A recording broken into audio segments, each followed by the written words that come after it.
படங்கள் ரீரிலீஸ் படங்கள் வந்து இப்போ சின்ன படங்களை வந்து வெளியிட விடாம தடுக்கிறாங்கன்னு சொல்றாங்க. அது எப்படி பாக்குறீங்க சார்? எது புரியல? ஏன்னா அதர் லாங்குவேஜ் படங்கள் வருது சார்.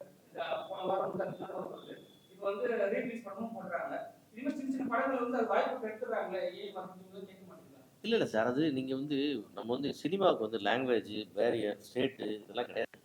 இப்போ நம்ம நம்மளோட தமிழ் படம் வந்து அது வந்து ரிலீஸ் பண்ண விட மாட்டாங்க. இல்லை பண்ணுறாங்களே நம்ம சரி நம்ம தமிழ். கம்மியான அதாவது நீங்கள் தெலுங்குலேருந்து பார்த்தீங்கன்னா ஒரு 4 ஹீரோ படம் தான் எங்கள் டப்பாய் ரிலீஸ் ஆகும்.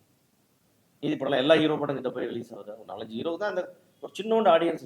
இங்கே வந்து நமக்கு தெலுங்கு குறிப்பாக சென்னையில் வந்து உங்களுக்கு தெலுங்கு ஆடியன்ஸ் அதிகம், தெலுங்கு பேசக்கூடிய மக்கள் அதிகம். அதனால் வந்து அந்த படங்களுக்கு ஒரு ரெஸ்பான்ஸ் இருக்கிறனால இங்கே ஒரு ரெவன்யூ இருக்குன்னு அதை கொண்டு வர்றாங்க.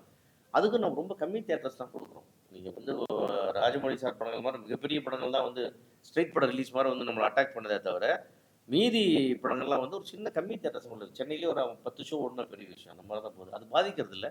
நம்மளும் அங்கே போகிறோம், அவங்களும் இங்கே வர்றாங்க. இது வந்து ஹிந்தி படம் வருது, நம்ம இப்போ நம்ம வந்து பேன் இண்டியா ரிலீஸ்னு சொல்கிறோம். எப்படி பேன் இண்டியா பண்ணுறோம்? நம்முடைய படங்கள் நம்ம அந்த அந்த லாங்குவேஜ் பேரியர்லாம் பண்ணோம்னா நம்ம படங்களுக்கு போகும்போது அங்கே இடிச்சிடும். அதனாலலாம் பாதிச்சு சார். ஒன்றே சொல்லுங்களா, நல்ல படம் ஓடிட்டே தான் இருக்குது.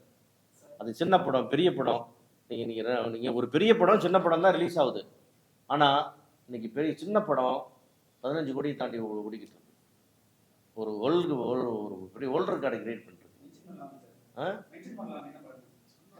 டூரிஸ்ட் ஃபேமிலி வந்து அவ்வளோ பெரிய ஹிட்டு, மெகா பிளாக் பஸ்டர்.